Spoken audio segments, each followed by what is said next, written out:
qui gagne, un sport peut devenir ennuyant pour pas mal de spectateurs. Certaines disciplines en ont fait les frais.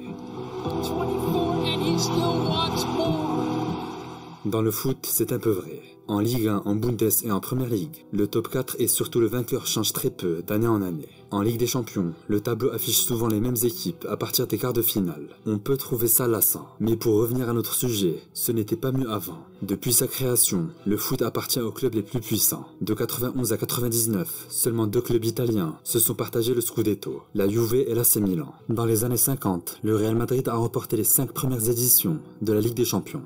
À l'échelle des sélections, la situation s'est même équilibrée. On devenait le sujet fierté de toute l'Afrique et de tous les sympathisants d'Afrique. Dans le tiers-monde, le sport a connu une ascension. On parle de la Ligue des Champions. À l'époque,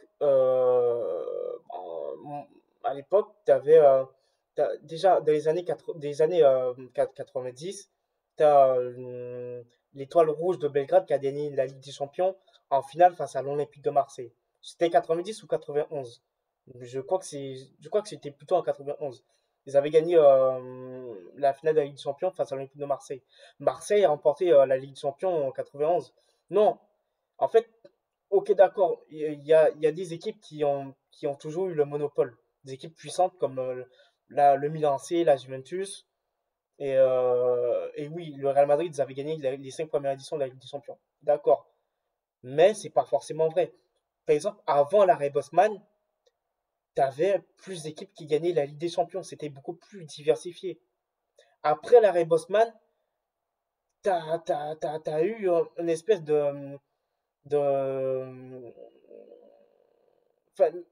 après l'arrêt Bosman, t'as moins de diversifié. Enfin, à part le FC Porto en 2004 qui a gagné la Ligue des Champions, dites-moi quelle nouvelle équipe qui a gagné la Ligue des Champions depuis l'arrêt Bosman.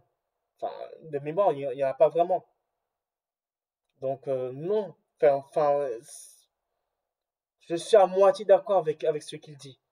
Après la fin de la décolonisation dans les années 60. En 1970, l'Afrique ne bénéficiait que d'une seule place à la Coupe du Monde. En 2026, ce nombre grimpera à 9 ou 10 selon les barrages. Sans oublier que des compétitions continentales telles que la CAN trouvent peu à peu leur public, dans des conditions enfin propices au spectacle et avec des matchs de plus en plus équilibrés. Lors de cette édition, la Guinée équatoriale a pulvérisé la Côte d'Ivoire 4-0. La Mauritanie a sorti l'Algérie. La Namibie a battu la Tunisie. Tout ça était impossible il y a quelques années. Mais bon, l'écrasante part de l'intérêt footballistique mondial reste pointée vers l'Europe. Depuis les années 80-90, le vieux continent a quasiment le monopole du ballon. Grâce à des arguments financiers, les mêmes défendus par l'Arabie Saoudite de nos jours, les championnats espagnols, anglais et italiens se sont offerts les plus grands talents africains et sud-américains. Résultat, des inégalités croissantes entre Big Five et les autres. Là-dessus, je suis tout à fait d'accord. Actuellement, l'Europe a vraiment le monopole. J'en ai discuté avec un collègue vidéaste sur Instagram. Avant l'arrêt Bosman et même à l'époque, si on peut revenir un peu plus en arrière, à l'époque de Pelé, tu avais les championnats brésiliens, argentins, africains qui pouvaient conserver leurs talents locaux. Maintenant, aujourd'hui, les plus grands joueurs, ils partent tous en Europe. Pelé, c'est pour ça que Pelé, il avait donné comme conseil à Neymar qu'il fallait qu'il parte en Europe pour qu'il puisse évoluer. Là où à l'époque de Pelé n'avait pas, à l'époque les joueurs n'avaient pas forcément besoin, Si, ils avaient quand même ce besoin de partir en Europe parce que quand même les championnats européens étaient quand même, t'avais quand même des grosses équipes en Europe comme le Real Madrid, le Barça. Mais ce que je veux dire, c'est qu'il n'y avait pas un fossé, il n'y avait pas un fossé abyssal, il n'y avait pas un fossé abyssal entre les championnats européens et les championnats brésiliens par exemple. Chaque décembre, la Coupe du Monde des clubs met en scène ces disparités frappantes. D'un côté, c'est beau de voir le Real Madrid, plus grand club au monde, affronter Al Ahly, plus grand club d'Afrique. Mais cette compétition marque davantage les esprits par l'écart entre les équipes qui se font face. À partir de l'année prochaine, le tournoi impliquera 32 équipes et durera un mois. Mais le continent victorieux ne devrait surprendre personne.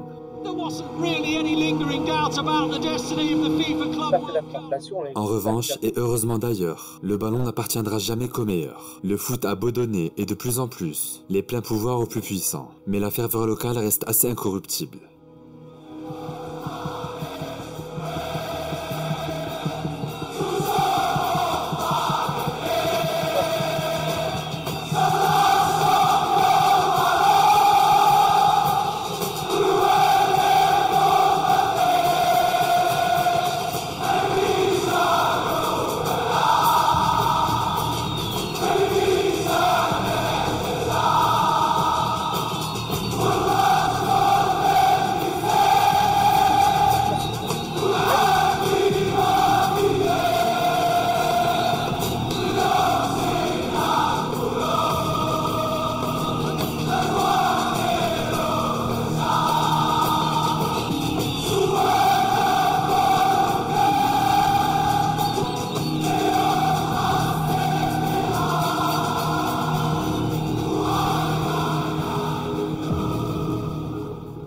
Étant supporter du Wydad de Casablanca depuis notre enfance, jamais nous n'avons recroisé en Europe un tel engouement pour une équipe.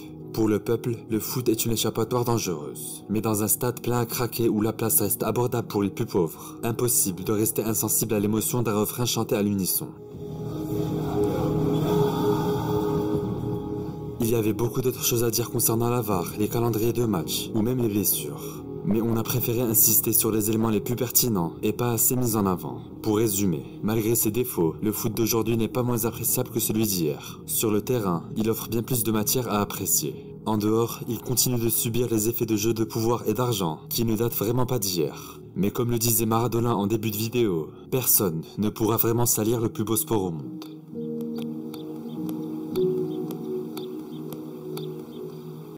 Et c'est la fin, donc du coup il faut que je conclue ma vidéo. J'ai trouvé sa vidéo très intéressante, il me fallait réagir. Dessus, il y avait quelques petits points dans lesquels j'étais pas tout à fait d'accord. En fait, le problème, c'est que je pense qu'il y a certains moments dans sa vidéo où il s'est perdu dans sa narration, ce qui fait que parfois, en fait, par rapport à la formulation de ses phrases, ça portait parfois en confusion. C'est pour ça que je tenais à réagir à sa vidéo, parce qu'il y a des moments où, par exemple, quand il a parlé que certaines personnes se basent sur des matchs de seconde zone pour juger de la qualité de jeu du football actuel, mais il applique ça comme si c'était une généralité, une vérité absolue, alors que c'est pas totalement vrai. Non, il y a des gens qui n'apprécient pas tellement la qualité du football, enfin, la qualité du jeu du football moderne, parce qu'ils s'identifient pas à ça, ils trouvent ça un peu trop lisse, ils trouvent un peu le jeu trop robotisé. Ils trouvent que parfois certains joueurs ne prennent pas assez d'initiative. Moi, en tout cas, j'apprécie encore j'apprécie encore de regarder des matchs à l'heure actuelle. Je regarde beaucoup de plaisir. À chaque match du Real Madrid que je regarde, je prends franchement un orgasme de plaisir. Désolé des termes, mais c'est la vérité. À chaque fois que je regarde le Real Madrid, c'est franchement, je regarde des artistes. Et il y a du beau jeu, je prends vraiment du plaisir. Et après, ça regarde que moi, parce que moi, j'aime le beau jeu, j'aime tout ce qui se rapporte au beau. Enfin, j'ai une vision assez esthétique du football, ça regarde que moi. Et c'est pour ça que moi, je prends du plaisir. Donc, pour conclure, chacun a le droit d'aimer le football comme il l'entend. Et pour conclure, il n'y a pas de football moderne, enfin, il n'y a pas de le football moderne est supérieur au football ancien, le football ancien est supérieur au football moderne. Il y a juste l'équilibre.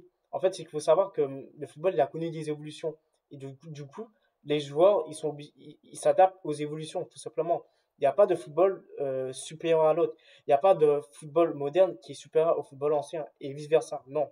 C'est juste que le football a connu des évolutions et qu'à travers ces évolutions, le football est différent, ce qui fait que les joueurs sont obligés de s'adapter à ça, tout simplement. Donc voilà. Si vous avez aimé cette vidéo, likez, commentez, partagez, ça me fera extrêmement plaisir. Sur ce, on va se retrouver pour une prochaine vidéo. Salut!